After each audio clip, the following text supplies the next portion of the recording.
Well, it appears Portia Williams Guobadia's African prince, Simon Guobadia, is a royal scammer. Court documents reveal that a federal immigration judge has denied Simon's appeal to become a U.S. citizen. The reason the judge denied his appeal will shock the world and expose Simon for the scammer that he's been for many years. The documents reveal that the alleged billionaire is a scammer with a past riddled with lies, false identities, false marriages, and so on. I don't know. It seems Portia didn't look up at all stealing that woman's husband. She probably should have left Simon over there with Fallon. All of the alleged crimes occurred while Simon was in the U.S. on a visa years ago. The court documents listed Simon's background as the reason for his citizenship denial. In August of 1982, he overstayed his visa.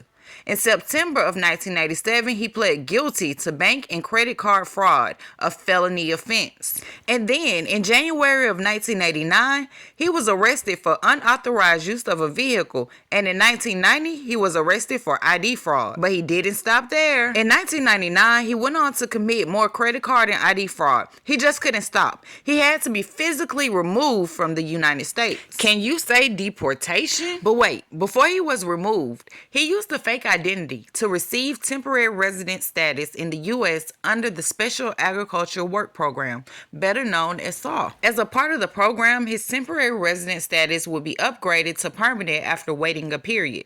In December of 2022, Simon attempted to use the SAW program benefits as a reason why he should be eligible for naturalization, but the U.S. said, heck no, because he only got into the program by using a fake identity. It's important to note that even his marriages were listed as shams in these court documents. OMG! On March 13th of 2023, Simon filed an instant complaint and asked the court to vacate the denial and remain with instructions to grant his application. We all know that Simon is now married to Real Housewives of Atlanta's Portia Williams, and she recently returned to the show. With all this fraud and criminal activity, Simon is definitely giving Apollo Nida and Peter Thomas storylines a run for their money. I can't wait to see what Portia's storyline is giving. Miss Portia Guobadia's storyline is giving this season on Real Housewives of Atlanta. I'll definitely be tuned. Who said that? Portia Williams coming back to Real Housewives of Atlanta? That's false. But Portia Guobadia is in the building. See y'all.